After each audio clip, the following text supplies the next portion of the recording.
Olá, bom dia a todos, a todas e a todos. Obrigada por se juntarem a nós em mais um workshop do projeto Comunidade enquanto Imunidade e que se esperava, que se esperam sempre espaços que gerem saberes e afetos e têm gerado muito mais do que aquilo que acho que pelo menos nós que pensámos o formato estávamos à espera. E quando superamos este tipo de expectativas que já eram tão altas, acho que é sempre bom sublinhá-lo. E, por isso, não posso deixar de relembrar o quão especial foi, têm sido todos, mas o quão especial foi o último workshop dedicado a pensar comunidade e imunidade, a partir de Paulo B. Preciado, e de agradecer a apresentação do texto deste autor, do texto Aprendendo com o Vírus, feita de forma extraordinária pelo extraordinário Pedro Barateiro. Hoje, mais uma vez obrigada por contar com a vossa presença para conversarmos a partir de um outro tópico, que mais uma vez é sempre um ponto de partida e que não se espera um ponto de chegada e que será curadoria e cura, virulência e contágio no pensamento contemporâneo. Antes de prosseguir, gostaria de recordar a todos que acompanham a sessão via Zoom que a mesma está a ser gravada, pelo que se desejarem desligar as vossas câmaras em qualquer momento da sessão, façam-no por favor. E dizer mais uma vez, eu sei que isto é bastante repetitivo, mas como temos tido pessoas novas a acompanhar-nos todas as semanas, que vou voltar a apresentar de forma sucinta aquilo que é o projeto Comunidade enquanto Imunidade, quais são os seus contornos, que serão sempre mutáveis, portanto, acreditem em mim na medida do possível dentro desta forma metamórfica que tem o projeto e depois vou passar a fazer uma breve introdução daquilo que é o meu, daquilo que foi, o que eu pensei enquanto enquadramento desta sessão para sejar depois uma conversa que será aberta a todos aqueles que desejarem participar. Comunidade enquanto Imunidade é um projeto da responsabilidade da contemporânea e espera-se que sempre que contenha esta dimensão de projeto em potência, dentro daquilo que é a sua prevista duração cronológica, mas que se estenda também para além dela, em formatos formais ou informais, em conversas, nos modelos que parecerem apropriados. Desde o primeiro momento, mesmo antes de qualquer tipo de efetivação, até através da palavra escrita do projeto, que contamos com a participação de 20 autores, que através de práticas, de boas práticas recorrentes, de reflexão, de crítica, de produção de pensamento artística, criavam já comunidade em diversas formas, em diversos formatos, através de várias estratégias. E foi a partir desses trabalhos, dessas formas de criação, que também conseguimos pensar e, de alguma maneira, delinear aquilo que é a fisionomia de unidade enquanto imunidade. Da mesma forma, temos um conjunto de instituições parceiras que estão aqui não de uma forma gratuita, mas enquanto parceiros no sentido mais amador do termo, e no sentido amador tem a ver com, não que não sejam instituições profissionais, mas no sentido de amador, que vem da palavra amar, baseada naquilo que nos fez realmente reconhecer que há um sentido de missão e de programa e de presente, a questão dos afetos para criar comunidades que fazem parte da mesma forma ontológica do projeto. E o projeto tem 3 momentos diferentes, que são sempre interdependentes. Um primeiro momento, que são este ciclo de 5 workshops, estamos neste momento no 4º, permite uma reflexão ou a elaboração de parcerias, contactos entre todos os que estamos aqui a conversar.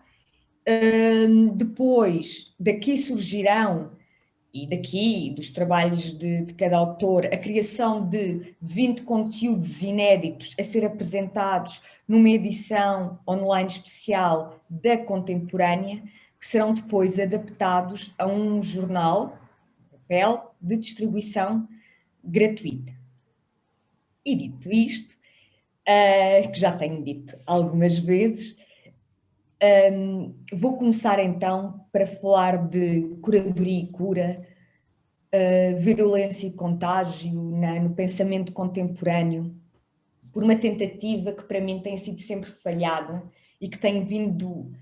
a repetir ou a tentar muitas vezes ao longo destes anos, que é a de pensar, nunca definir, acho que nunca caí nesse erro, mas aquilo que é um curador ou uma curadora, porque é a minha prática também, e aquilo que é a curadoria. E tem-me interessado cada vez mais pensar sobre isso, uma vez que estes vocábulos têm tido um lastro cada vez mais evidente na paisagem lexical contemporânea, têm estado muito presentes. Na sequência daquilo que se fez na semana passada, ou daquilo que foi o texto daquilo que é o texto do Paulo B. Preciado, e que é uma metodologia que eu também sempre usei e que acho que é uma metodologia bastante necessária. A etimologia das palavras eu acho que pode ser sempre um bom início e que pode sempre auxiliar no modo em como entendemos aquilo que as compõe e que as faz compor alguma coisa no mundo. E, antes de começar por esta etimologia da palavra curador, queria dizer que, para mim, a etimologia serve também para perceber as viagens das palavras, a maneira como as palavras viajam. E aqui estou-me a socorrer de uma teoria que vem da narratologia, que é The Traveling Concepts,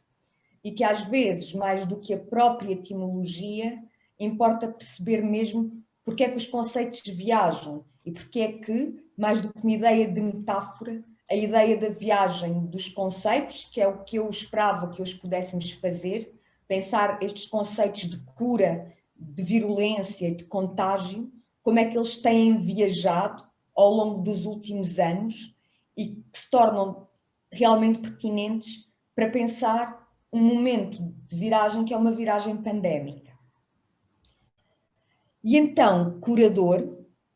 é uma palavra que tem origem latina, curator, e que remete num sentido mais geral para olhar, guardar, cuidar, tomar conta de. Inicialmente, identifica aqueles que tinham a seu cargo trabalhos de manutenção e saneamento básico, de comunicações e segurança. Portanto, é associado a este lugar do saneamento público, este lugar do Estado, de tratar das infraestruturas, de tratar das infraestruturas que permitiam que as pessoas estivessem de alguma forma cuidadas para ter acesso ou a coisas básicas ou poderem se movimentar. Depois, e muito rapidamente, acumula competências jurídicas e que mantém até hoje, em certos sítios, a palavra, na administração de bens de pessoas que estão ausentes, de pessoas que, por condicionamentos físicos e ou psíquicos, se mostram incapazes de gerir o seu património, ou como um guardião legal de crianças. Aqui começamos numa ideia de curador, que já é uma ideia um bocadinho mais problemática, no sentido do curador ser alguém que tem um determinado poder sobre pessoas, que sempre foi uma ideia associada à curadoria que me incomodou. Claro que a partir do momento em que existe esta ideia de tomar conta de e de pessoas em particular, que é uma ideia de controle, esta palavra acumula também uma função religiosa. E a função religiosa,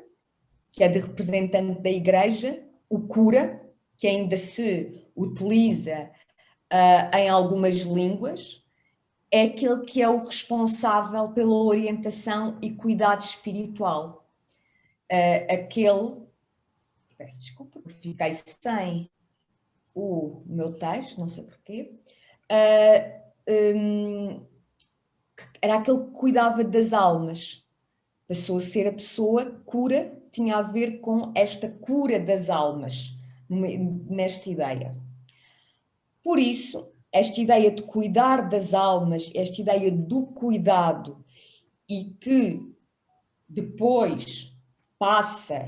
vai passando, vai viajando para aquele que cura também dos corpos, e é aqui que se liga tanto a rituais médicos, mas também muito a rituais mágicos e ritualísticos. Em certas regiões onde se fala português, não só o português de Portugal, ainda se usa curador e curadora, porque estes rituais estão muito ligados às mulheres e ao papel das mulheres, como sinónimo de curandeira ou curandeiro. E agora só um detalhe que é um fait divers, mas acho que se consegue perceber melhor esta ideia de viagem, que na associação destes dois conceitos, o de cura, que cuida das almas, e este conceito de curar os corpos através de várias estratégias de alquimia, de misturar coisas, na Irlanda chegou-se a chamar curador às pessoas que nos bares misturavam as bebidas espirituosas. Portanto, eram também curadores. Há outro tipo de faits divers que têm alguma graça no uso da palavra, mas não é isso que talvez nos traga aqui hoje. E é em toda esta constelação polissémica que vem do jurídico e administrativo, do religioso,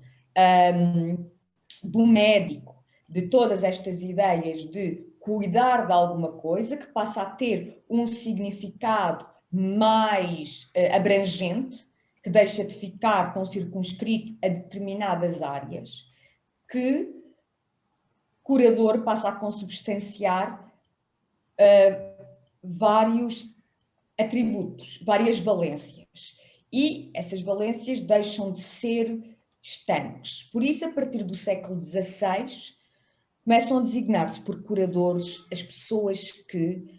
cuidavam e guardavam os objetos os livros em bibliotecas, objetos em gabinetes de curiosidades, ou que guardavam outro tipo de objetos raros, que tinham que ser cuidados e preservados. Mais tarde, com o surgimento e normalização dos museus, estes curadores, porque quando surgem os museus, e aqui é importante dizer que quando os museus surgem, os museus, apesar de estarem muito ligados... Olá, vi agora o e-mail do Nuno. Bom dia. Inês, Diz-me, qual é a dúvida aqui? E quando existe esta passagem, relembrar que os museus, quando os museus surgem muito ligados à ideia de cidadania, depois da Revolução Francesa, e dos vários tipos de revoluções republicanas que acontecem. Mas esta cidadania não é propriamente uma cidadania democrática. Portanto, os museus sempre foram espaços em que se criava um regime de verdade. Portanto, aquilo que os curadores faziam, ao preservar uma coleção e ao escolher os objetos que faziam parte destas coleções, que muitas vezes veiculavam uma história decidida para criar, porque coincide com a emergência do Estado-nação, era criar este regime de verdade, que era conivente e que criava um regime de poder, que inventava uma determinada tradição e uma determinada narrativa para ou uma nação ou outro tipo de categoria holística que se queria defender. Portanto, o curador acumulava uma missão de arbitragem estético-cultural, promovendo o reconhecimento determinado, o seu reconhecimento, ele próprio, dos museus, enquanto autoridades no âmbito historiográfico. Bom, os museus crescem, o trabalho de organização expositiva e de variação e diversidade expositiva começa a exigir dos curadores um cuidado pedagógico ou didático, na forma como se apresentavam as coleções, que nesta altura eram tuteladas, muitas vezes, na maior parte das vezes, por aquilo que era o Estado, e o Estado era diferente ou tinha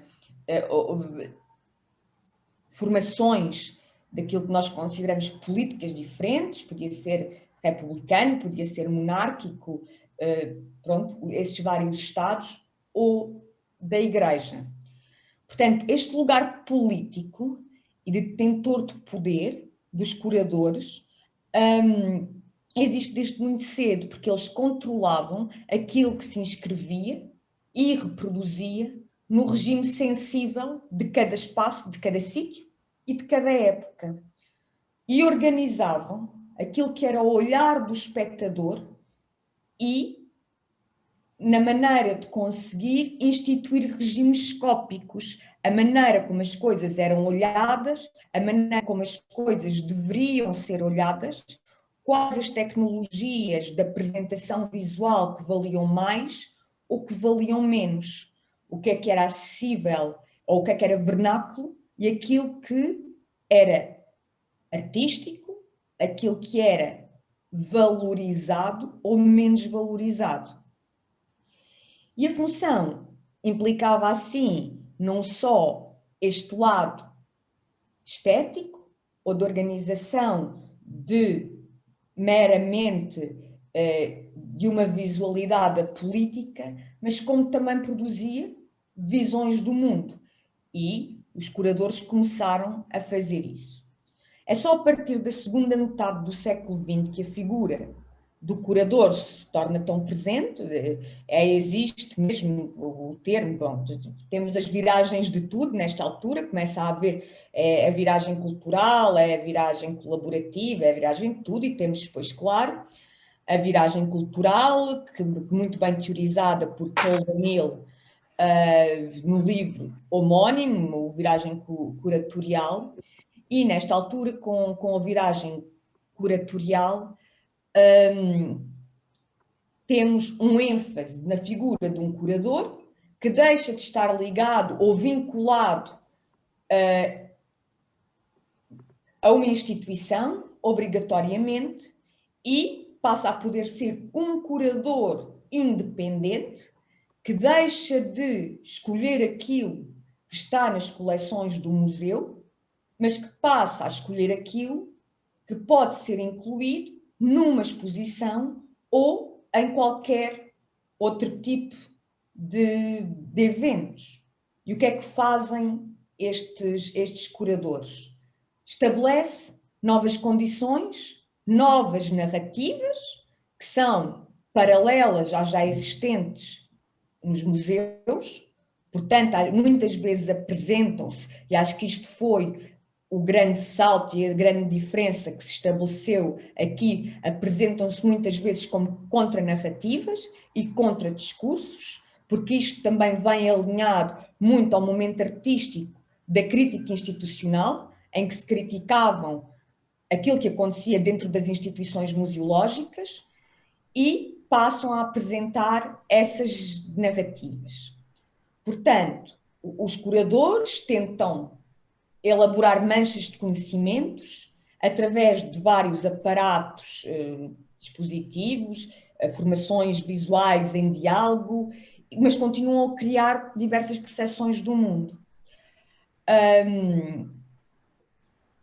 E agora, nestas histórias, da história da palavra, naquilo que o curador tem sido, porque depois o curador começa a espraiar-se e começamos a ter curadores de muita coisa, em que deixa de ser só esta criação, e eu tenho bastantes problemas com aquilo que pode ser um curador ou aquilo que deveria ser um curador, nunca consegui perceber muito bem, mas acho que têm de ser práticas de conversa. Acho que um curador pode ser autor em certos momentos, mas eu acho que o curador tem que estabelecer uma alteridade útil ao trabalho artístico e tem que ser útil em todas as coisas que for necessário, sem ser um curador nem um autor colocado a par dos artistas, nem nessa posição em relação aos artistas, mas acho que a curadoria, com todas as suas falhas, não deixou de ser um catalisador, e eu aqui vou usar os conceitos como traveling concepts, ou com o seu valor metafórico, porque nós sabemos que numa pandemia estas metáforas e tudo o que aconteceu podem ser perigosas, mas existe mais do que uma noção do valor direto da pandemia, daquilo que implica o vírus e tudo isso. Portanto, mais uma vez repito, traveling concepts e metáforas. Mas eu acho que a curadoria não deixou de ser e não só a curadoria, um catalisador de contágio no pensamento contemporâneo, ao fomentar uma nova gramática expositiva, em que as obras, os textos, muitas vezes referências vernaculares, ao juntar várias expressões artísticas, admitiu novas axiologias, novas maneiras de se entender este espectro artístico e cultural, até sobre a própria questão do contágio. O contágio tem vindo não só a ser método, mas a ser tema. Há imensas posições sobre contágio, seja na questão até viral do contágio, mas também numa questão de outra viragem, da viragem colaborativa, como é que pensamento teórico e obras de arte se acabam por contagiar, como é que as obras de arte se acabam por contagiar umas às outras. E também encontramos aqui as outras reflexões que têm a ver com ideias deste contágio, de vírus e de virulência presentes nos próprios trabalhos artísticos que fazem parte das narrativas. São inúmeros os trabalhos que tratam nisto, outra vez destas várias formas, seja através dos discursos positivos, seja através daquilo que os próprios trabalhos incluem. E Não sei se começa nas obras de arte, acho que é variável caso a caso, se começa nas obras de arte e depois passa para as exposições e passa para a teoria, se começa na teoria e vice-versa, eu acho que são mutuamente constitutivas, porque a questão do contágio, a questão dos vírus e a questão da virulência tem vindo a ser pensada já há bastante tempo.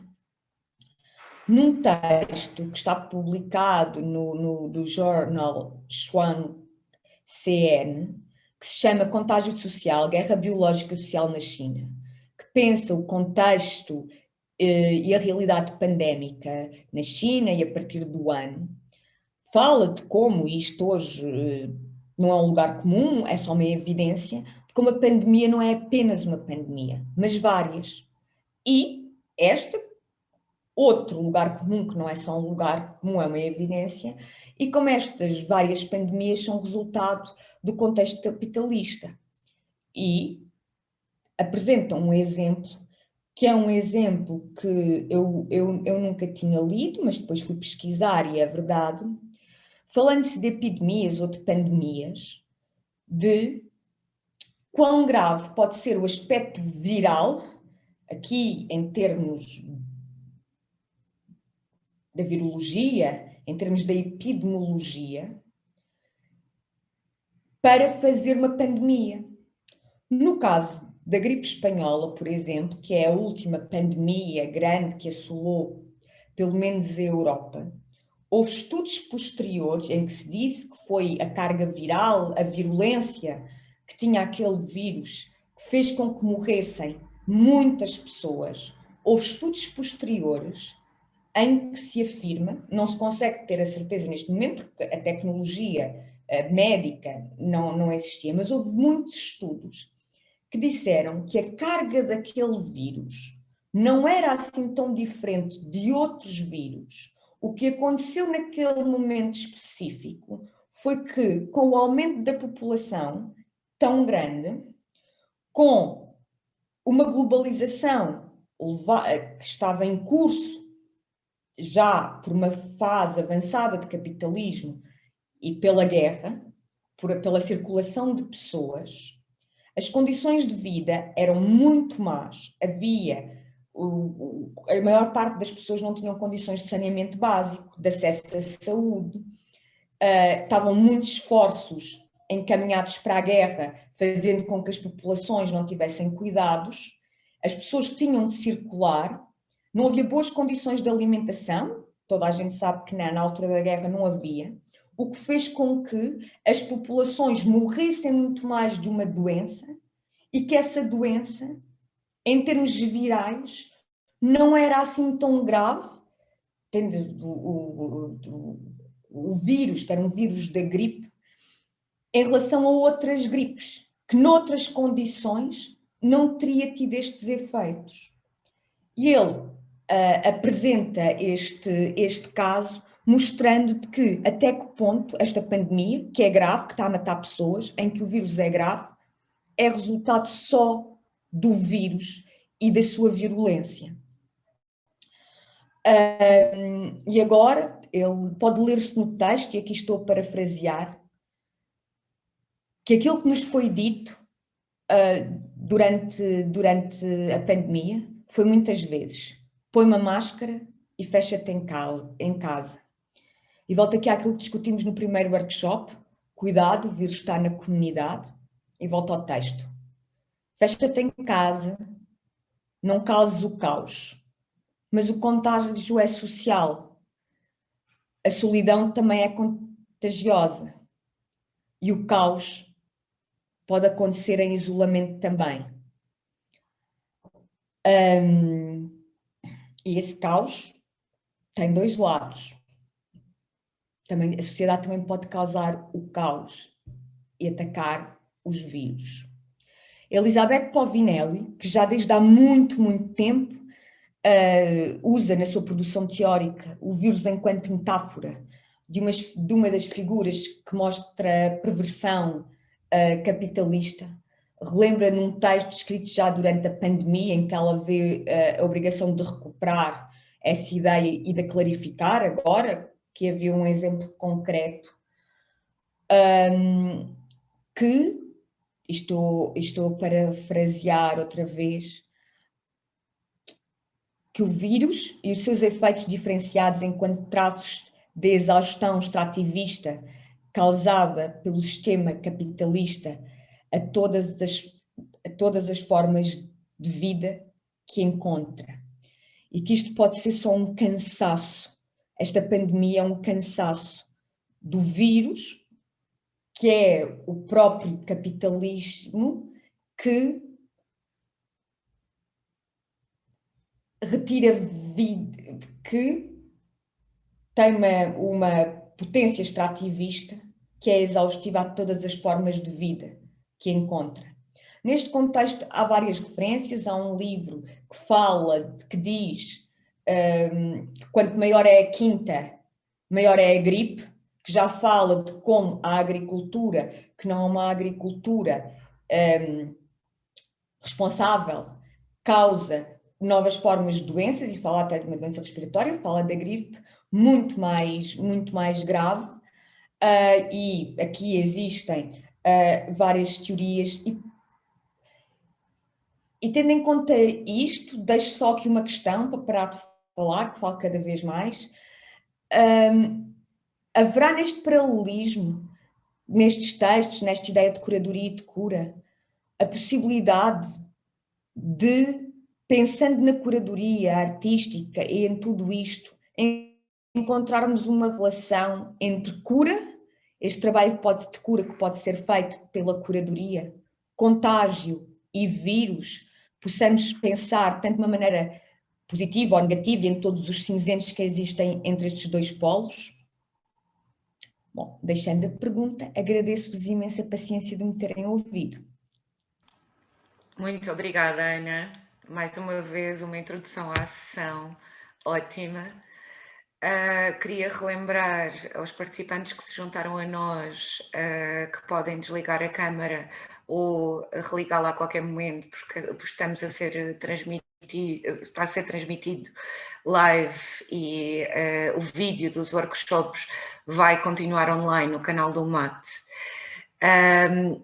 Voltando ao tema desta sessão, e obrigada a todos e a todas por se juntarem a nós hoje, que tem por tema Curadoria e Cura, Virulência e Contágio no Pensamento Contemporâneo, a introdução da Ana sobre a origem da palavra curadoria e as suas implicações. Gostaria de relembrar também que partilhámos na caixa de mensagens as recomendações de leitura desta sessão, uma destas já referida pela Ana, que é o texto Social Contagion do coletivo Schwang, sobre a origem do vírus, e relembro também que neste âmbito da curadoria, estamos a falar de um contexto em que a missão de curadoria e cura, a missão da curadoria enquanto cura, que é uma das propostas, ou como encerra o seu texto a Tanya Trump, é sobretudo relevante face ao contexto de pandemia. E nesta seleção também de referências de leitura, nós terminamos com um artigo publicado em fevereiro deste ano, após a invasão do Capitólio nos Estados Unidos, em que há um lugar, uma revisitação de um lugar de desesperança. Após todo o contexto pandémico, após um ano de pandemia quase, há uma invasão e nada muda. Isso não deixa de transmitir algum do sentir que foi o meu, e também vos coloco essa questão, se também foi o vosso, que num primeiro momento, que é o que também no texto do Timothy Morton está presente, quase uma abertura de um lugar de esperança, quando ele cruza sobre o impacto ambiental que a suspensão de inúmeras atividades teve devido à situação pandémica, mas que rapidamente esse lugar foi substituído e essa nova normalidade, no fundo, não é nada de novo, ou não trouxe nada de novo. E é neste lugar em que fomos contagiados por novos léxicos, em que houve uma proposta de renovação nos sistemas, no sistema capitalista, essa esperança que muitos de nós partilhamos, hoje, mais de um ano depois, parece que nada mudou, ou que as atividades que foram suspensas, no fundo, foram só suspensas e que regressam com o mesmo impacto. Voltando à curadoria e ao papel do curador ou da curadora, relembro deste novo léxico que em nada mudou o mundo, mas que foi adquirido, que em Portugal não existe nenhum enquadramento, quer no CIRS, quer no CAI, para curador independente. E a curadoria está enquadrada como uma profissão exclusivamente associada à prática e à atividade dos museus. Além disso, existem também novos léxicos e é sobre esse novo léxico, essa nova responsabilização que escreve numa das partilhas de artigos desta sessão, novamente a Tânia Trapp, que tem a ver com apoios universais, apoios de emergência, que no fundo são concursos, que no fundo são lugares de exclusão e de discriminação. Na sessão anterior já abordámos estas questões e são questões que, de facto, destacam a responsabilidade do curador neste momento. Gostava de abrir a sessão e convido-vos a todos e todas a participarem. Relembro também que as pessoas podem colocar o seu nome na caixa de conversas do Zoom. Quem está a assistir através do Zoom, caso queiram participar. E vou lançar a primeira questão a uma pessoa que tem acompanhado muito este processo durante a pandemia e que tem também alertado para as questões de responsabilidade dentro do meio cultural e artístico e que também já entrevistou 2 vezes uma das pessoas que foi referência nesta sessão, o Timothy Morton. Vítor, desculpa, vou-te pedir a ti que fales um pouco, se tiveres assim vontade, sobre as questões que lançámos nesta sessão, que são sempre um pouco dispersas, mas que se prendem com quer o contágio no contexto cultural, quer com as questões que o Morton traz sempre de uma forma acutilante e a própria responsabilidade dos agentes do meio. Obrigada. Olá, bom dia. A Ana Cristina fez mais uma vez uma excelente intervenção e ela estava a lançar uma pergunta quando eu tive que me deslocar, enfim, para fazer uma coisa que mais ninguém podia fazer por mim e não apanhei a pergunta que ela... Só apanhei metade da pergunta e parecia-me que era uma questão interessante. Eu vou repetir, se quiseres, foi só, se há neste paralelismo que se pode, que existe na tentativa de resolver a pandemia, na questão mais sanitária, que é a relação entre cura, contágio e vírus, que também já existe nesta história que falámos, se pode haver também uma solução da parte dos agentes criativos e culturais em criar novas relações através da curadoria, da cura, do contágio e da inserção de alguns vírus que interrompem sistemas para resolver as outras pandemias. É mais ou menos isto. Uhum. Sim, eu acho que respondendo à tua questão, e vou tentar também, enfim, abordar o que estavas a dizer, Sílvia, e talvez não vá abordar nada disso, porque eu fiquei muito aqui com algum zoom ainda da última sessão à volta do Preciado e do desafio que me foi endereçado por este projeto. Pronto, que algumas pessoas que estão aqui não sabem, mas o desafio que está mais ou menos subjacente à minha intervenção era fazer no final uma espécie de apanhado do que é que se tem passado aqui. E acho que a última sessão foi muito importante para mim, no sentido de perceber, talvez sim, o papel que eu possa ter aqui em todas estas sessões, de fazer esse apanhado final, porque eu acho que, na verdade, foi uma sessão que, na minha visão, foi quase uma espécie de síntese das sessões anteriores também, e ao mesmo projetando também esta que estamos a ter hoje. Respondendo à tua questão, Ana Cristina, sim, parece-me que sim. Eu acho que as pessoas que estão aqui, estas 20 pessoas que estão aqui, acho que são um espelho disso, são um espelho de que, na verdade, acreditam que é possível, que é passível elas terem um papel ativo numa ideia de mudança. E acho que a cultura e as artes, evidentemente, têm um papel nessa possibilidade de transformação que tu, na minha visão, referenciaste como o papel do curador, como alguém que pode ser autor, e eu concordo com isso, evidentemente, mas que é talvez até mais do que isso. E isso, na verdade, é um ato de criação, é um potenciador de diálogo, que é, no fundo, aquilo que tu estás a fazer aqui também. Na verdade, tu tens aqui um papel curatorial vincado neste projeto. E estás aqui, evidentemente, enfim, depois estás a conseguir que precisamente haja uma ideia de contaminação, e estamos todos aqui neste momento a pensar, a refletir sobre uma série de coisas que tu tens lançado. Mas sim, eu acho precisamente isso, acho precisamente que uma das questões sobre as quais estamos a viver hoje se passa precisamente por qual pode ser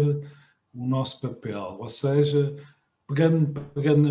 naquilo que tem sido estas sessões, nestas 20 pessoas, eu não tenho dúvidas nenhumas que, independentemente das singularidades, das especificidades e até das visões contrárias sobre determinados assuntos, mas que há aqui, evidentemente, em todas estas 20 pessoas,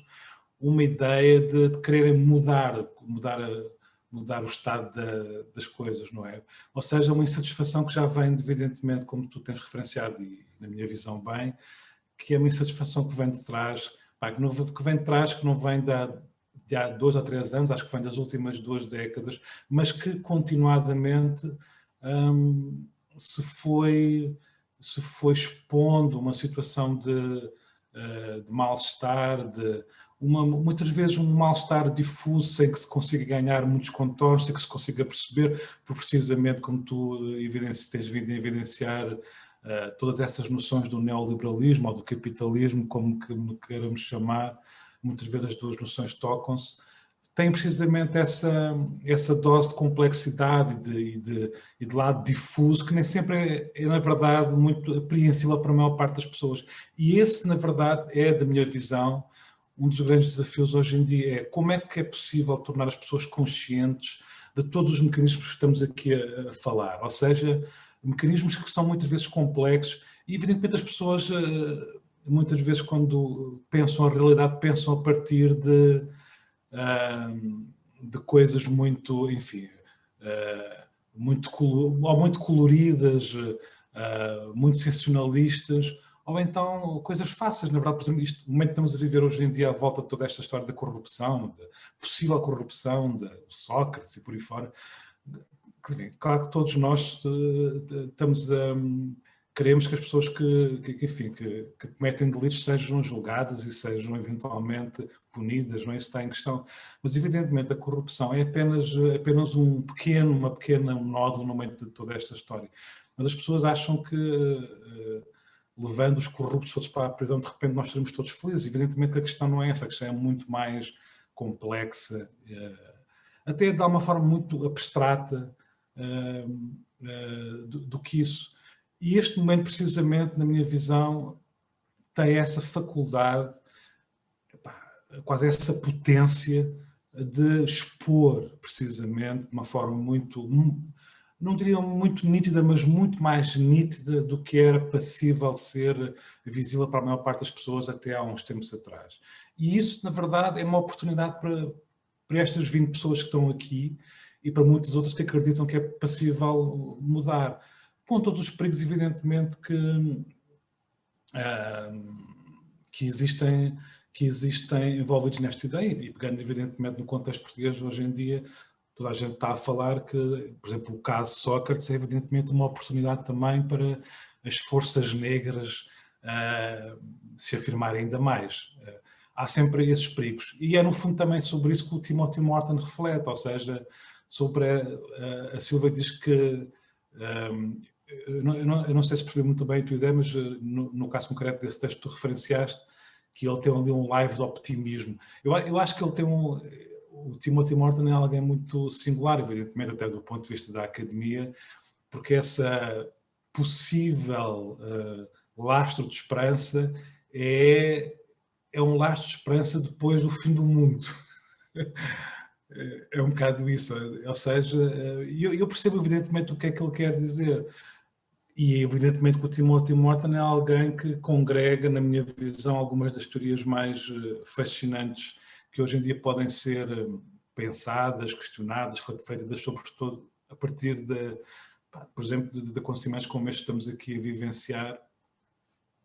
e que é precisamente essa ideia da comunidade, uma comunidade que é alargada não só aos seres humanos, mas também a diversas outras espécies e até a objetos que não são evidentemente espécies e que no fundo questionam o nosso lugar do mundo. E evidentemente que essa que é a grande questão hoje em dia, que é precisamente eu sinto pelo menos, e acho que vocês também sentem de alguma forma, que há duas forças aqui em jogo. Há evidentemente uma massa de pessoas como nós que deseja a transformação, que deseja a mudança, que deseja a imposição de novas formas, e precisamente é por isso é que temos aqui falado imenso sobre não só questões classistas, mas também questões de género, questões raciais, e muito também questões acerca da palavra, da nomenclatura, do verbalizar. Porque precisamente eu acho que tudo isso tem a ver, e também sobre a memória, evidentemente, porque mas pelo menos em nós eu sinto que há um incómodo profundo, que é, no fundo, as palavras já não nomeiam o nosso mundo, aquilo que nós desejamos, aquilo não é só o que nós desejamos, porque nós temos a tendência para falar sobre o futuro, é o presente. Eu, na verdade, pronto, enquanto comunicador, tenho uma grande dificuldade hoje em dia, e há evidentemente aqui em todos nós, isso nota-se também na Cristina, quando ela fala, há um grande cuidado no verbalizar com as palavras, e não tem a ver com ao contrário do que muitas pessoas dizem, não tem a ver com o politicamente correto, tem a ver precisamente com essa possibilidade não só de inclusão, mas também de perceber que as palavras já não acompanham a realidade. A realidade já suplantou as palavras. E é essa consciência, para mim enquanto comunicador, enquanto pessoa que utiliza a palavra e escreve a palavra, às vezes é tremendamente angustiante isso. Perceber que já não há palavras para nomear a realidade. É quase trágico, de alguma forma. Mas pronto, evidentemente que, ao mesmo tempo que há pessoas como nós que acreditam nesse potencial de transformação, há evidentemente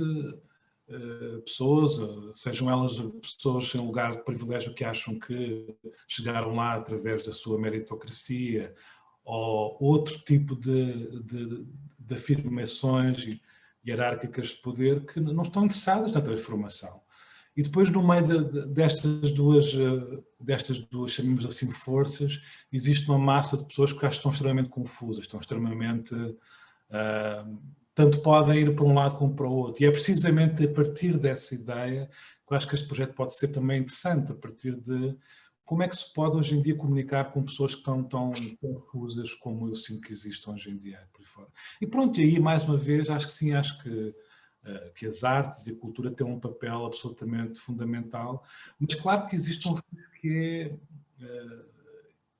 e num país como Portugal então, se falamos estou a falar de um contexto macro, mas se virarmos a lente para um contexto micro como é Portugal, isso ainda é mais visível porque evidentemente a cultura e as artes, como todos nós sabemos aqui, que estamos aqui a falar sobre estas questões, ainda não ganharam no espaço público a verdadeira potência, ainda não foi comunicado, as pessoas a maior parte das pessoas ainda não percebeu, na verdade, qual pode ser o papel da cultura e das artes na sua vida, no seu transformar dos seus olhares. E pronto, e há também uma responsabilidade daí, sejamos jornalistas, sejamos artistas, sejamos curadores, no transformar isso também, ou seja, muitas vezes falta, na minha visão, acho que no tecido artístico e cultural falta esse olhar um bocado para dentro. Como é que eu pôr isto sem dizê-lo de uma forma agressiva? Eu não estou a dizer que as pessoas não fazem um trabalho de crítica sobre si próprias e sobre a sua atividade. Fazem mesmo. Vítor, só uma coisa, podes dizer de forma agressiva à vontade, por favor? Não, claro que sim, não é isso que está em questão. Eu não quero que fique a ideia que as pessoas não têm uma capacidade de se analisar a si próprias e ao seu trabalho. Acho que têm, e até, às vezes até excessivamente, às vezes até vejo isso no caso de muitos artistas, acho que devia haver uma maior leveza nessa carga que transportam, que é uma carga, na verdade, também que muitas vezes lhes é imposta, portanto, pelo exterior, precisamente, eu nomeei sempre uma conversa que tive há uns anos atrás, que até já falei aqui, entre um cientista e um artista, e sobre a forma como, na verdade, os artistas, a maior parte dos artistas que eu conheço, têm, na verdade, um discurso muito, muito articulado, na minha visão, sobre a sua atividade e sobre si próprios, precisamente porque lhes é exigido esse pensamento. E essa exigência às vezes é agressiva, era nesse sentido que eu estava a falar. De qualquer das formas, acho que esta também é uma oportunidade para a comunidade artística, e a comunidade artística, claro que tem imensas camadas enfim, não é evidentemente nem nada que se pareça uma massa uniforme, mas é também uma oportunidade precisamente, eu acho, de precisamente aproveitar este estádio de alguma confusão que existe para precisamente afirmar um discurso mais, eu diria, eu não gosto da palavra, mas mais ativista e mais de pressão junto dos diversos poderes, na minha visão. Isso tem acontecido, evidentemente, mas acho que é possível ainda ir mais longe. Bom, já me dispersei totalmente da tua questão, já nem me lembro qual é que era, mas pronto, ficava por aqui. Obrigada, Vítor. A questão não era propriamente uma questão objetiva, e isso é o que também tem sido interessante nestas sessões, é que lançamos tantas ideias, algumas vão sendo desenvolvidas, outras são ideias dispersas que são convocadas a partir de um tema. E obrigada pela tua partilha, Vítor, porque colocaste outra que também é bastante relevante, que se prende exatamente com a responsabilidade e que já vinha naturalmente do explicar o que é este lugar do curador, que a Ana Cristina também enquadrou, a responsabilidade do uso das palavras. Deixa-me só dizer uma coisa, que uma das coisas que eu tenho mais, na verdade, aprendido nestas sessões, e muito também dos desafios que a Ana Cristina vai lançando aqui, tem a ver precisamente com a história. Ou seja, acho que é importante, e na última sessão com o Praxeado mais uma vez isso esteve presente, que é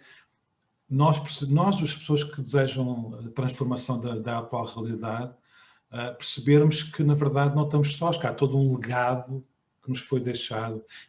e mais uma vez, e que tem um lastro histórico, evidentemente, mas que também tem a ver com o presente e tem a ver precisamente com pessoas como, e algumas delas fazem parte destas 20 pessoas que lutam através da sua própria mundovidência, seja elas ligadas a questões raciais ou questões de género e por aí fora. Ou seja, há um lastro, há uma série de exemplos que nos mostram como é que esta, chamemos-lhe assim, entre aspas, luta pode ser desencadeada. Isso é muito importante, não perdemos isso de vista.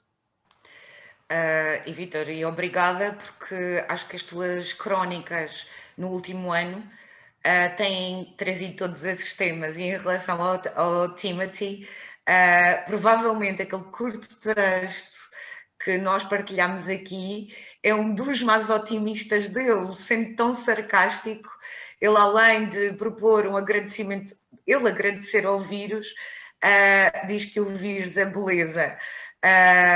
E tendo em conta o personagem, a forma como ele olha para o mundo, é de facto muito interessante ler este curto texto. E voltando, mais uma vez obrigada, Vítor, e voltando também ao tema da curadoria, passo a palavra ao Miguel. Relembro que todos podem intervir, basta, para conseguirmos organizar, coloquem o seu nome na caixa de mensagens. Miguel Mesquita, por favor. Obrigado, Sílvia. Não, na realidade, a intervenção do Vítor foi incrível porque toca num conjunto de questões que eu acho que são essencialmente os novos grandes desafios da curadoria, não é? Pelo menos aquilo que nós temos e que são também ao mesmo tempo o benefício, a Ana Cristina falava há pouco, da autonomização da curadoria a partir do momento em que nós, a partir da crítica institucional, passámos a poder desenvolver uma prática curatorial de forma independente e, efetivamente,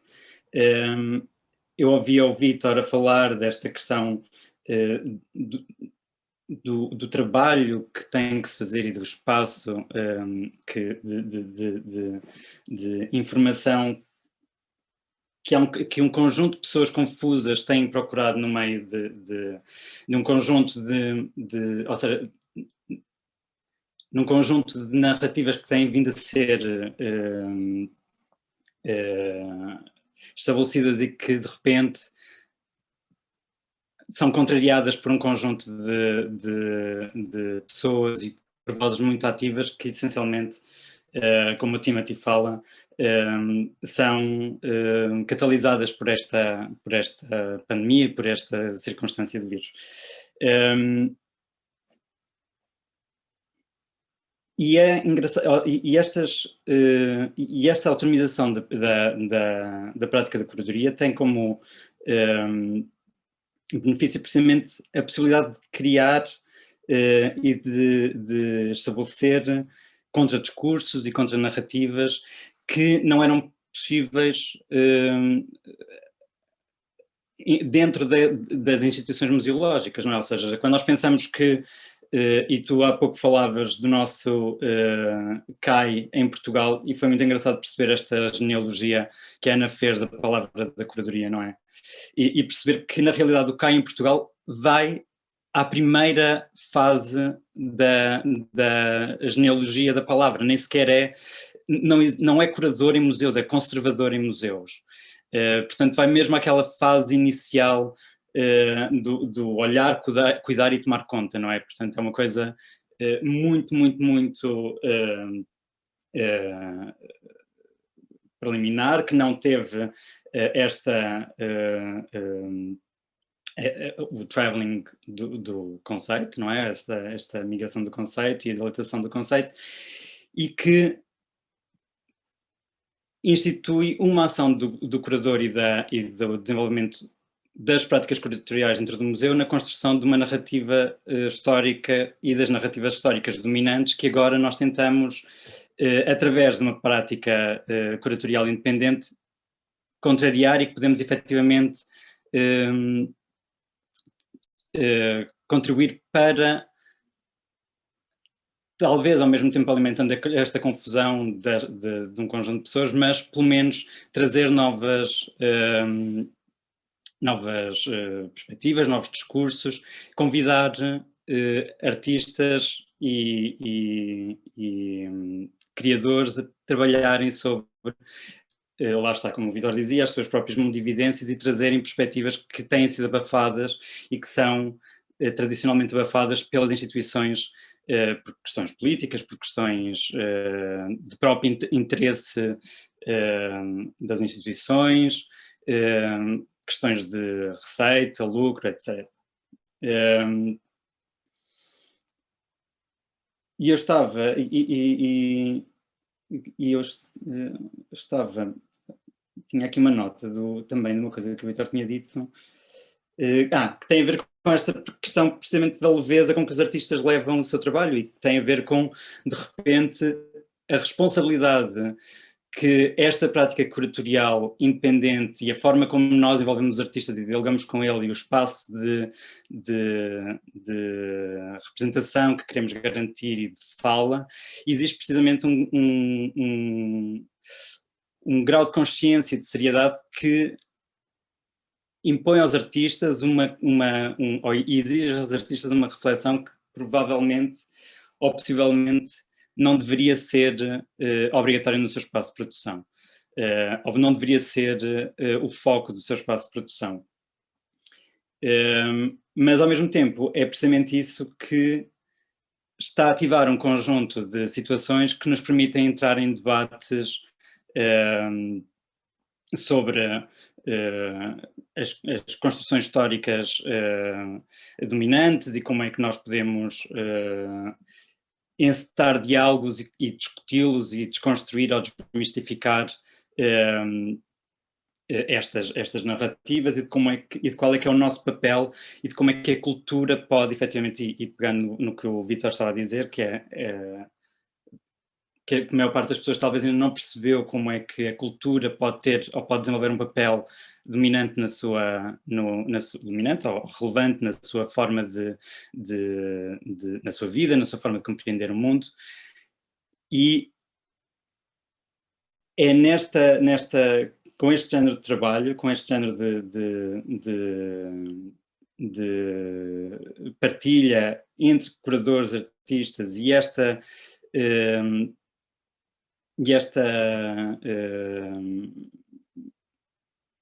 dinâmica que nos permite informar, que nos permite trabalhar, que nos permite comunicar e experimentar novas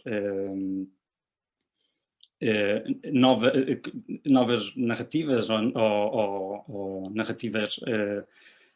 paralelas e não disseminadas, que existe uma vantagem e que se descobre realmente a vantagem da cultura e a vantagem das práticas e do acesso à cultura. E eu ontem, quando pensava um bocadinho nesta questão da curadoria, da cura, da virulência, do contágio, pensava precisamente nisto, como é que como é que a construção das narrativas por parte das instituições é efetivamente contagiante, não é? E assume um papel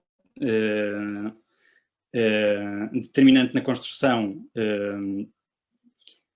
social, na nossa construção enquanto sociedade, e como é que nós de repente enquadramos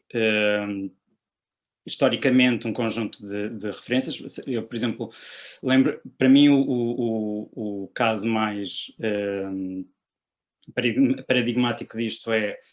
a história conhecida da Vênus de Milo, que, sendo uma estátua que é uma escultura, uma estátua super conhecida e que imageticamente é provavelmente o objeto relacionado com a estatuária clássica e com a arte clássica mais conhecida, e que há uma imposição e uma decisão política e uma decisão da direção e curatorial do Louvre no pós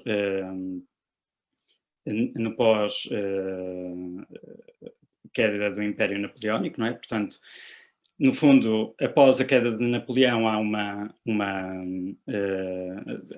um conjunto de estátuas que são devolvidas ao Vaticano, a Roma, etc. Estátuas que tinham sido pilhadas e que constituíam grande parte do espólio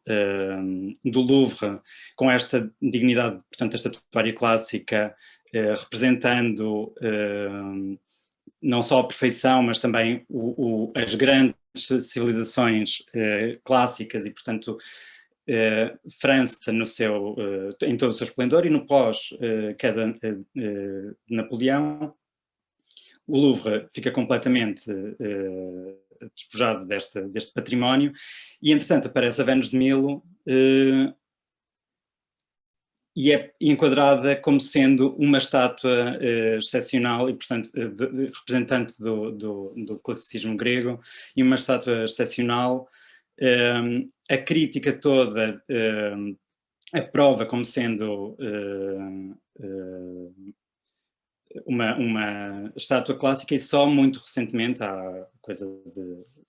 40 anos, creio eu, é que ela é reconhecida como pertencente ao período helenístico, portanto já substancia, 300 ou 400 anos depois da era clássica. Mas isto não deixou de contribuir para uma reposição dos valores do Império Napoleónico e portanto, do peso e da dignidade de França durante Napoleão, já depois da instalação da Segunda República, da Terceira República. E então há sempre esta construção de narrativas que passam por uma construção e por escolhas curatoriais e institucionais, e, portanto, o grande benefício, efetivamente, da nossa prática curatorial enquanto independente é que corresponde precisamente à parte da cura, não é? Corresponde precisamente à possibilidade de curar um conjunto de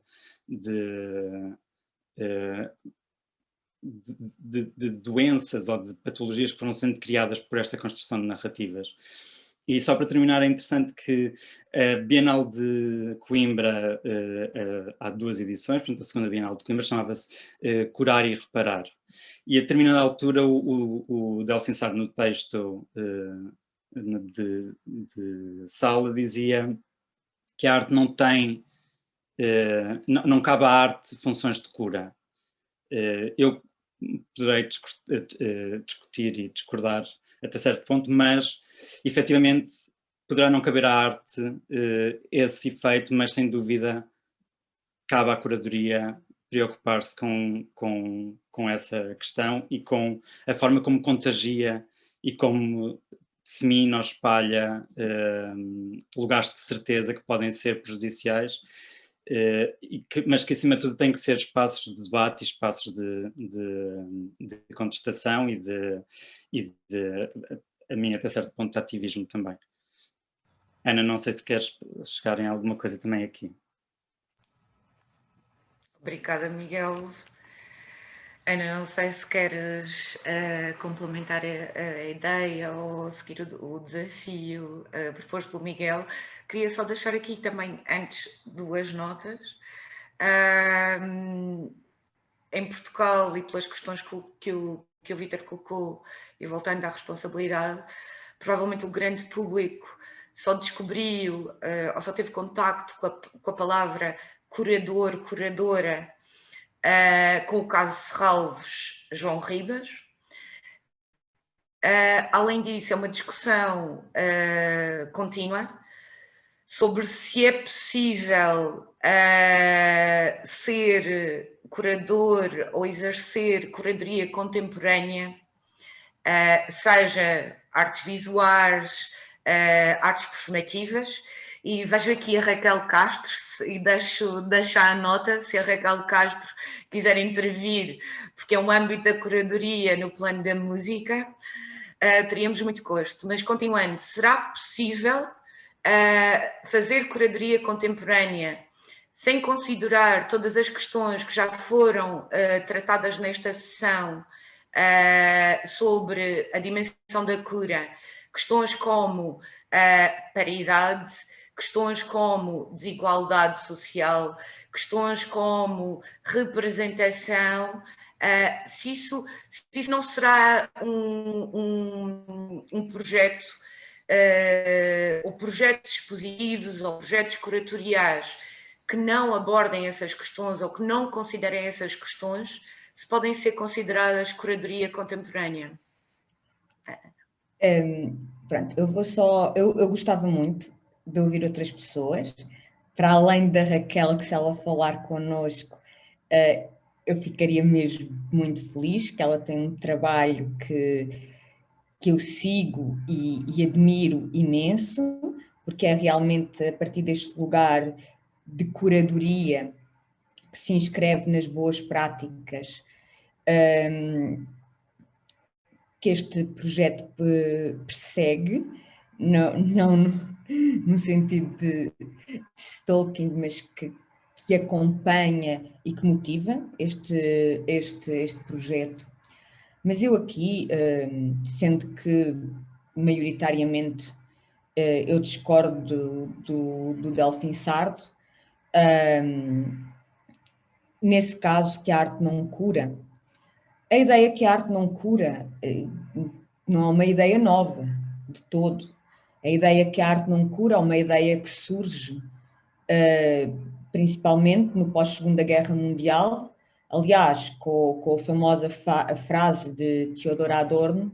que é impossível escrever poesia depois de Auschwitz, em que se percebe que é, aliás, a falência da ideia de modernidade, em que havia todo um pensamento em que o progresso era sempre uma evolução positiva, em que as coisas avançariam ou o tempo levaria tudo para melhor, em que a tecnologia iria melhorar o mundo, a arte iria melhorar o mundo. Os próprios manifestos modernistas tinham sempre essa ideia incluída de cada um, através dos seus formalismos, manifestar essa vontade de mudar as coisas positivamente para algo melhor ou fazer alguma coisa para que essa mudança se instituísse, com os horrores da Segunda Guerra Mundial, em que houve realmente avanço tecnológico, em que havia, de outras formas, mas produção artística, mesmo arquitetónica, em que havia essa força de produção, percebeu-se que a arte realmente não cura. Mas está-se a falar de uma arte que é uma arte que se calhar não é a arte que me interessa quando se diz que a arte não cura, porque a arte a mim já me curou muita coisa. E acho que se a arte cura ou não cura, acho que é um projeto subjetivo de cada pessoa, porque eu, quando ouço o António, em todas estas sessões, o António Pop cura-me sempre de alguma coisa. Não sei se às outras pessoas cura ou não, mas ele a mim cura-me sempre de alguma coisa. Eu, quando li os poemas da Gisela e fizemos a exposição, também me aconteceu isso e acontece-me isso imensas vezes. Eu acho que provavelmente nem toda a arte vai curar o mundo, nem tem essa pretensão, mas que a arte cura pessoas de determinadas coisas, isso eu não faria aquilo que faço se não acreditasse muito nisso. E eu não acredito, eu sinto isso. Portanto, acho que também dizer que a arte não cura, só assim no geral, é também um bocadinho irresponsável. E acho que fazer... Ana, desculpa interromper, eu não quero que fiquem, não sei se foi essa a ideia que passou, mas essa também não é a minha posição de todo. Não, eu sei que não é, eu não estou a falar de ti, Miguel, eu sei que não foi, eu ouvi o que tu disseste, eu sei que não foi. Só para esclarecer, é que realmente também não é a minha posição de todo. Eu sei. O António também tem sido aqueles momentos absolutamente fantásticos do final, que é impossível falar depois do António, porque lá está, passa-se para outra esfera e efetivamente a Gisela Casimiro e a vossa exposição deixou-me num grau de vulnerabilidade que já não tinha há imenso tempo. Eu partilho precisamente muito da tua opinião, desculpa, só para deixar isto esclarecido. Eu acho que a curadoria, mais uma vez, que é este processo de diálogo, parte de uma vontade enorme de querer participar e estar perto dessas pessoas que têm o potencial de ter um efeito tão grande, não só numa parte intelectual que avança, mas nos corpos das pessoas. E a vontade da curadoria, a minha parte precisamente daí, dessa conseguir providenciar alguma coisa que faz falta e diálogo, como o Vítor também disse, fomentar essas partes de diálogo. E quando eu fiz a exposição chamada Murro no Estômago, foi exatamente a partir da percepção que há obras que são isso, são um murro no estômago, que fazem a pessoa sentir e fazem a pessoa colocar-se em determinadas situações e senti-las só, coisas que não são dizíveis, coisas que são o sonoro pelo sonoro, o visual pelo visual, fazem desenvolver sensorialmente uma série de capacidades. E quando se fala daqui de cura e de curadoria, e esta questão do contágio, e eu falo muito, e quando eu falo aqui de contágio, da importância do contágio, também tem a ver com este contágio, porque é uma coisa que passa pelo corpo e claro que depois tem as suas repercussões intelectuais e de expansão epistemológica de cada um de nós enquanto seres humanos. E claro que para isso que possa acontecer, há um conjunto de premissas que são necessárias e acho que temos de pensar, e tu apresentaste isto muito bem, nessa linha, e muito bem, que é um método que eu aprecio, e nessa diacronia de pensamento, que é sempre o método mais interessante de pensar historicamente, nessa diacronia cronológica, nessa diacronia só, que é para mim a melhor abordagem histórica, de pensar porque é que a curadoria é importante. Eu gostava mais que nós nos chamássemos curadores dependentes do que independentes, porque nós somos muito mais dependentes das pessoas com quem trabalhamos do que outra coisa, e essa ideia de independência para mim é como a ideia de objetividade, é tão falaciosa quanto a meritocracia. E obrigada por seres meu amigo e por haver um curador com quem eu me identifico tanto na maneira como aborda estas questões. E já vi que a Raquel quer falar, portanto eu não quero tirar mais tempo a esse momento. E voltando à preocupação de comunicar com todos, e como o Vítor lembrou, com todas as pessoas que estão tão confusas, que no fundo também sou eu, é a minha confusão, mas voltando a esse léxico que nos une, last night a DJ saved my life. Sim, a arte pode curar, essa é a minha convicção, e porque este projeto é transdisciplinar, obrigada Raquel Castro, que é quem faz a curadoria e dirige o Festival Lisboa Soa, por participares nesta sessão e por poderes intervir. Obrigada. Pronto, bom dia. Eu estava aqui de observadora, a verdade é que eu desconhecia estas sessões e por acaso hoje de manhã vi o post da Ana Cristina no Facebook e foi mesmo exatamente à hora em que começou, entrei logo, mas a minha intenção era ouvir-vos, precisamente porque também tenho... estou sempre a colocar-me essas questões, né? E é muito interessante perceber essa etimologia, essa viagem toda das palavras e de como é que se chegou à palavra e essa ideia de cura, que é muito premente. Eu neste momento estou envolvida num projeto internacional em que tenho que me deparar com diferentes questões. Por um lado, vem no seguimento daquilo que tenho vindo a fazer com o Lisboa Soa de uma forma ainda... Pronto, enfim, sempre em desenvolvimento, sempre a pensar exatamente qual é que é o papel daquilo que, pronto, na teoria e na base não é um festival de música, é um festival que pretende ocupar o espaço público. Neste momento eu tenho um projeto, estou envolvida num projeto que envolve vários países, em que vou ter que fazer curadoria de instalações sonoras para espaço público, onde muitas destas questões que vocês estão aqui a colocar se põem, isto está muito preliminar, estou a perceber como é que vou trabalhar, por um lado, no contexto pandémico, à distância e em realidades que ainda desconheço, e por outro, como é que se pensa o espaço público, que é o espaço onde eu trabalho e onde pretendo continuar a trabalhar, no sentido de como é que tu trazes a arte, no caso em que eu me movo, a arte sonora, para o espaço público, de forma a pensá-lo como um espaço inclusivo, diverso, livre, de confluências várias e pronto, e esse é o lado em que eu me movo. Eu também concordo que a arte cura e concordo que deve haver um cruzamento maior entre os objetos e a produção artística e muitas outras disciplinas, e particularmente na questão urbanística, que é a questão que neste momento e que me tem vindo a ocupar,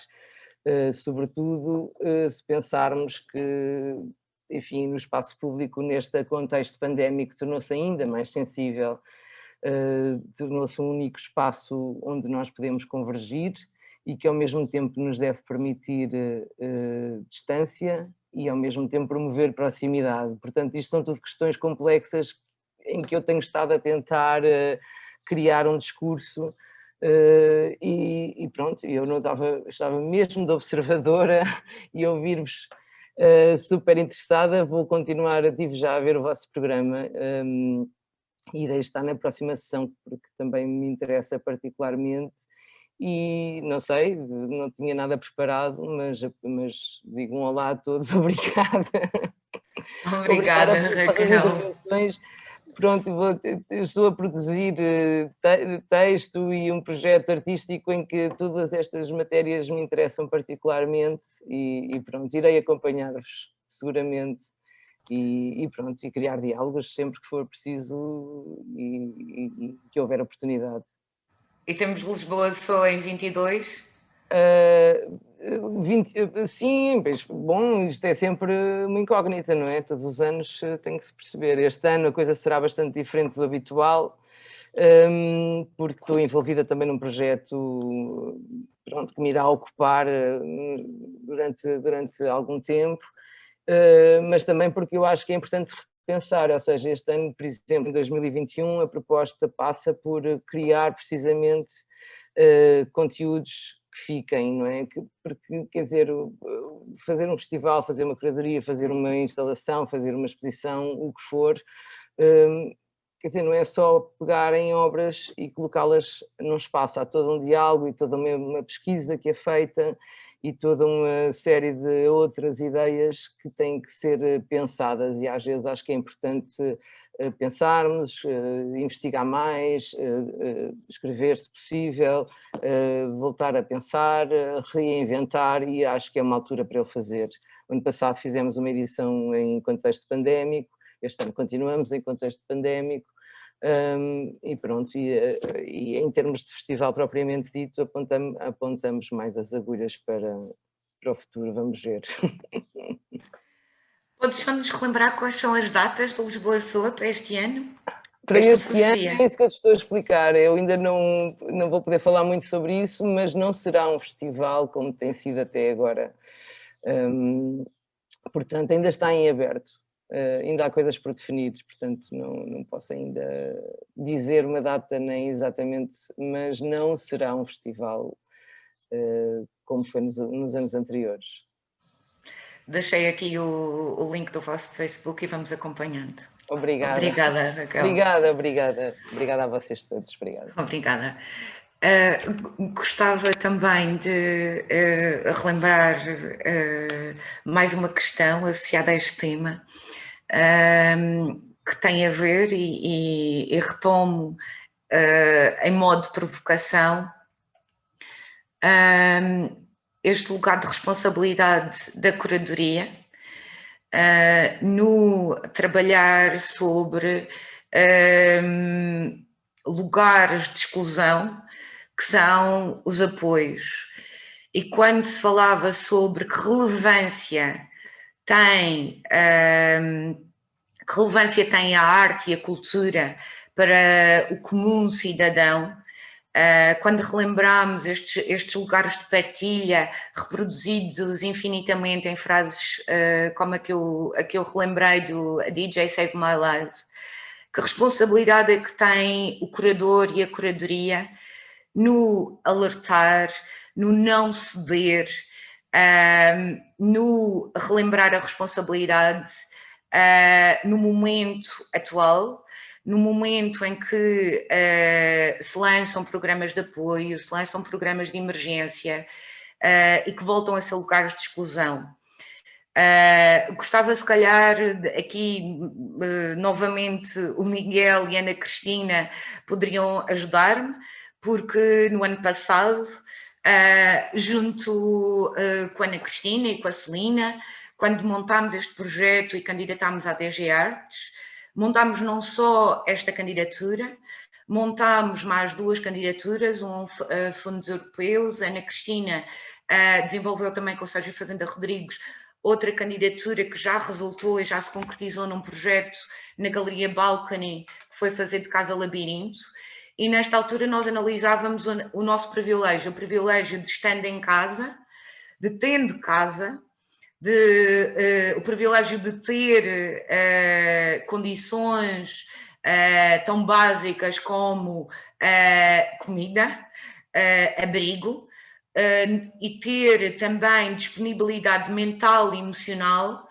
para nos concentrarmos a produzir candidaturas. E candidaturas a projetos que, tendo sido apresentados como de emergência, mais uma vez, como apoios universais, não o eram. Obrigavam, de facto, a um esforço, que era um esforço de pensar projetos, um esforço criativo, um esforço, inclusive, de mobilização de redes para que se pudesse candidatar, para primeiro construir, candidatar, submeter-se a uma avaliação, submeter-se a uma aprovação. Mas, quando os montámos, a nossa preocupação era sempre: nós estamos neste lugar de privilégio, de ter as nossas necessidades básicas e não só cobertas, mas queremos que, seja qual for a candidatura, seja qual for o projeto, envolva o máximo e ative uma rede ampla e que se possa distribuir as verbas que existem pelo máximo de pessoas possível. Isto foi real no esforço que temos neste projeto, ter 20 autores com um FII. Isto não se trata de um perverter do lugar da colaboração, como também na sessão passada se relembrou de colaborações que foram esforços das instituições, museus, galerias e outras estruturas se manterem presentes numa fase de suspensão da atividade presencial, com convites à colaboração que não eram mais do que pedidos de voluntariado. Portanto, esse foi o nosso esforço neste projeto, por mínimas que sejam as condições, o poder distribuir os apoios e remunerar. E, sobretudo, a Ana Cristina acredito que poderá falar sobre isso. No caso, fazer de Casa Labirinto, não são com certeza os únicos exemplos, são os que eu tive envolvida diretamente, portanto, lembro, e por favor partilhem se tiverem outros, em que no caso do fazer de Casa Labirinto também houve toda uma consciência sobre uma ativação não só de autores e de artistas, mas de uma rede que passava desde as pessoas da montagem, da produção, e que foram contempladas no mesmo plano no projeto. Ana Cristina, não sei se queres partilhar algo da tua experiência também. A única coisa que eu quero dizer da minha experiência é que eu não tinha só as minhas necessidades básicas, não eram só essas que eu tinha. Eu, felizmente, conseguia ter muito mais do que as minhas necessidades básicas. Eu sou hiper privilegiada e, por isso, consegui ter a energia, consegui ter tudo isso para poder fazer estas coisas. E quando fiz e parti, claro, do lugar de responsabilidade que ainda estou a ganhar, porque certamente que me falta muita coisa, mas que eu queria, e deixar aqui muito claro, é uma prática que eu tenho desde há muito tempo e que eu acho uma prática que as pessoas têm. Eu acho que devia ser uma regra. No projeto da Balcony, incluindo técnicos, incluindo todas as pessoas envolvidas. Eu não faço projetos que não tenham representatividade, isso é mais recente, mas eu não faço projetos nunca que não sejam paritários, em nenhuma circunstância. Esses projetos não os faço, nem me envolvo, não faço projetos que não tenham representatividade, e a questão da FI é realmente um esforço orçamental, mas é só um esforço orçamental, porque a FI não é um esforço, não é uma questão, é uma obrigação, é um princípio. A FI, claro que tem de ser discutida, porque é um problema, mas temos que chegar ao ponto que não é discutida. A questão da FI, continuarmos a focarmos nesse lugar de existir ou não a FI, não pode ser discutida. Ninguém pode deixar de ser nunca remunerado pelo seu trabalho. As condições na cultura são de tal forma precárias que muitas vezes nos levam a achar que isso é tão raro que às vezes as pessoas até agradecem ou querem abdicar. Há uma coisa que eu tenho a certeza, e isto é uma coisa que eu às vezes digo, nas minhas lutas de género, quando me vêm contar, viste, eu até incluí não sei quantas mulheres, e eu digo sempre, mas queres um prémio? Era suposto, isso é o que é suposto fazer, e para mim a FIA é a mesma coisa. Quando eu faço um projeto, seja um projeto autofinanciado, ou seja um projeto que vem de outro sítio, que nunca ninguém me agradeça por eu ter negociado ou ter dado uma FII. Eu não mereço um prémio. É o que é suposto fazer e é aquilo que deve ser natural fazer. E dito isto, eu se calhar gostava de ouvir algum artista falar um bocadinho do que é que acha desta ideia de cura e da curadoria e como é que lidam com a questão da curadoria, que eu sei que também é um lugar para os artistas, que para eles é importante falar e discutir, claro que se quiserem fazê-lo.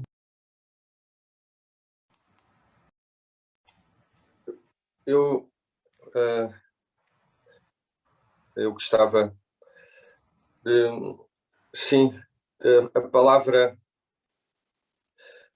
cura. Eu ando agora nos últimos dias muito a pensar sobre um amigo que morreu faz 2 anos, é um músico chamado Ibra Galissa, músico de cora, e ele costumava dizer, pronto, aqui eu vou mesmo vou à palavra em si, porque também sempre vi o curador, eu sempre vi a palavra naquilo que ele é, pronto, houve logo uma leitura de princípio quando esta pessoa que organiza a exposição é um curador, e como eu tenho essa relação com as palavras e com a poesia, de maneira a que de uma forma natural de ir à etimologia da palavra ou ir a um lugar distante da palavra que trouxe a palavra, que é, no fundo, o transporte dessa palavra, eu também nunca a vi como uma mediação, não é? Como uma mediação. A cura é a cura, o sarar, não é? A respiração da cura ininterrupta, seda, sarar. Eu tinha dito este verso no poema que disse, e realmente cada vez mais também agora o que foi dito hoje em relação a o que é que a palavra é, do que é que a palavra é capaz, não é? Ao ponto dela se desfazer na sua relação com a realidade, porque no fundo a palavra é a realidade em si, a voz é a realidade, a forma como ela é lançada, a forma como ela é articulada com todas as outras palavras, portanto todo esse contexto é têxtil. E o Ibra Galissa, quando nós nos juntávamos para tocar, ele dizia a cora cura, havia sempre esta, e ele no fundo eu sempre o vi como um griot, não é, como Jelly, um contador de histórias, e tinha esse verso, escrevi um poema que vou dizer um pouco deste poema, porque é um poema que foi escrito de certa maneira para ele, e com ele a tocar, e nós aí, eu fui também descobrir o que é isso do Jelly, o furor, lembro-me de um verso que surgiu, o furor límbico dos contadores de histórias, o furor límbico dos contadores, o artesão da palavra, o guardião oral, o oriundo mandinga, gêmeamente contador de histórias, músico de cora que abrange tudo,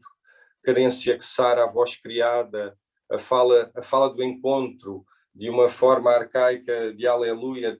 todo esse entusiasmo que era gerado pela palavra e pela música era de certa maneira uma curadoria. Quer dizer, existia em sentido lato, não é? Tudo o que nós fazemos que nos cria, que nos liberta, imediatamente está a sarar qualquer coisa em nós e também está a conseguir comunicar, digamos assim, com as extremidades do caos, não é? Ou com os lugares, e com os lugares onde o caos se dissolve e onde nós nos dissolvemos deles para lugares mais pacíficos. E como alguém que no meio disso também lembro-me de um verso que aí já não é do próprio poema, mas era de um texto da Índia que se chama o Avadhuta Gita. O Avadhuta Gita é escrito por alguém, existe o Bhagavad Gita, que ainda é um diálogo entre dois, entre Krishna e Arjuna. Mas no Avadhuta Gita é alguém que chega a um ponto que resolveu esse caos de certa maneira. E ao resolver esse caos, diz saudações a esta calma fulgente que é infindável e ilimitada pelo espaço. Alguém que, e quando chega aí, também, no fundo, o ser sabe que está a curar à sua volta, está, no fundo, a reverberar esse atingimento, torna-se narrante também. Há uma coisa da história, daí os contadores de histórias talvez serem também esses exploradores em sentido lato, não é? E alguém que vai, e alguém que na aldeia sentava, reunia a comunidade, passava, e que no fundo somos todos, quer dizer, que no fundo somos todos em algum momento da vida, em algum momento, em sentido prático mesmo, não é? De alguém também que vai para a rua ajudar, que partilha aquilo que tem, em todos, e não haver distinção entre realmente a palavra, a forma como a palavra pode ser dita na realidade, e não como uma palavra só de análise, não é? Não como uma palavra só do intelecto. É sempre esse ponto, o intelecto, ele tem que de certa maneira se desconjuntar para poder dizer de uma outra forma e para poder a comunicação. Nós sabemos como as coisas mudam, não é? A única coisa que permanece é a mudança, e como elas mudam imediatamente num dia que vamos à rua e onde a comunicação parece que abriu e que existe um efeito dominó nisso, mas que já está, e depois mas toda essa mudança, toda essa impermanência da coisa é realmente um lugar mais profundo, e aí será, de certa maneira, revelado de vasto para além da matéria, não é uma coisa já imaterial, paredes meias com o invisível, com qualquer coisa que não é nomeável, e não sendo nomeável, e é aí que parece-me que a nossa, neste momento então, de um enorme caos, e o caos é um caos interno de cada um, mais do que a sociedade somos nós, quer dizer, toda a articulação da sociedade somos nós. Quanto mais conseguirmos fazer esse regresso a esse lugar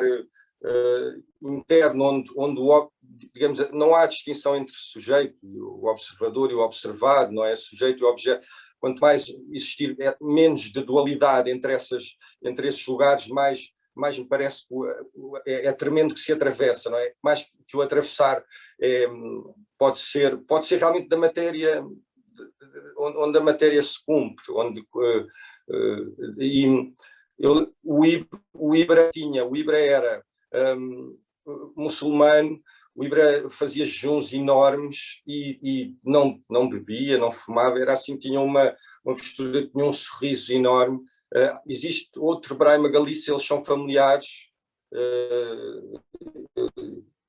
e que continua a tocar, que é um mestre incrível também, mas com quem eu convivi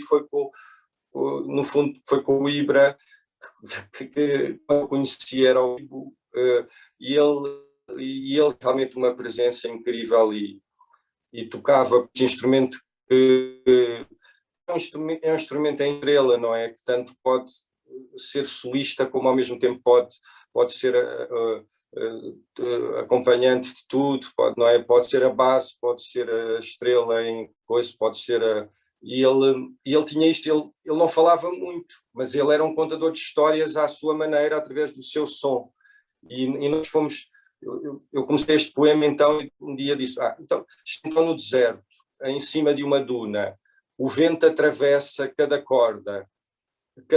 é oca, os ossos nascem durante o toque, tambor de cor movendo-se no espaço, de cordata à pele, e o de cordata à pele vem de uma coisa que nós dizíamos numa brincadeira. Às tantas tínhamos o filo o filo do lineu, do porífera, cnidária, platihelmites, nematoda, molúscula, anelida, artrópoda, equinodermata, cordata, e fazíamos uma música de cordata à pele, o griot, ibra, galiça, enfrenta o ovo, aponta todos os dedos das mãos e dos pés, às vezes fazia assim com os pés, colocava à volta da cora, aquela coluna vertebral, lavra o espírito dos corpos, aponta todos os dedos das mãos e dos pés, um halo com 3 sóis, um ovo in ungüentos, essas curas, os ungüentos, um ovo. E eu lembro que ele sorria imenso quando e havia uma coisa do português com ele também muito curiosa, né? dessa relação com alguém da Guiné, de estarmos sempre, havia essa brincadeira, essa coisa lúdica. Eu lembro-me que esse verso, um ovo, era algo muito, era uma coisa gráfica, pronto, e nós falámos em relação à educação, realmente da educação pela arte, a educação pela música, a educação é desses lugares que hão de emergir, porque isto realmente é uma roda, e a roda, e nós estamos todos fartos do sofrimento e da violência, e um dia há de dar a volta,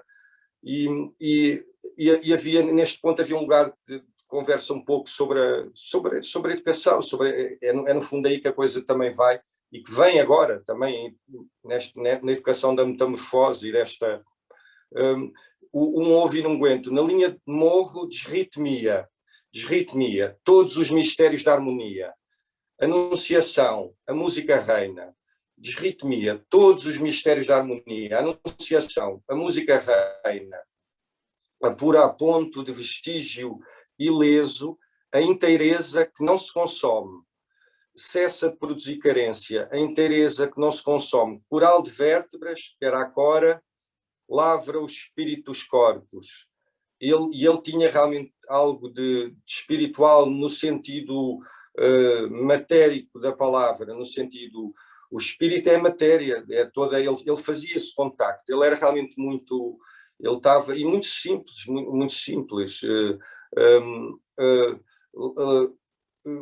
lavra o espírito dos corpos, ei-lo, respirar-nos a água, dissipá-la a estria, e para ele isso era a música, uma espécie de uma estria, um sulco vibrante, a estria, respiração, a estria, terreiro pulsante, revelou. E depois chegámos a este verso, também quando chegámos a este verso, que diz, a respiração é o oráculo. Pronto, e parávamos, pronto, e daí continuávamos esta conversa. E tínhamos começado, estamos então no deserto, em cima de uma duna. E para mim, que nunca fui ao deserto, e com uma vontade muito grande dessa viagem, e essa viagem pode ser feita de muitas maneiras, pode ser feita aqui através do poema, era muito mais evidente que o momento com ele de estar ali, de existirem pequenas... eu fui a ele em relação aos curadores e a tudo, porque realmente eu sempre via a palavra em si, alguém que encarna a palavra, ou que lhe dá um corpo, torna-a presente. E ela aí, como nos textos do Vítor, ou quando alguém faz esse movimento, não é? Quando alguém faz um movimento de organização, como um curador, ou quando alguém faz um movimento de incisão sobre, ok, vou escrever sobre isso, é sempre possível, há sempre as frestas, não é? Por onde essa luz entra, é sempre possível lá chegar. A coisa é, eu acho que agora, mais do que tudo o que eu sinto, é realmente fundamental o ímpeto em nós, tipo, manter ignite, no fundo ignite, acender essa chama, estar constantemente mesmo que ela seja muito pequena para poder depois existir o ímpeto de tudo, não é? Aí de uma forma prática, de viver a vida dessa forma.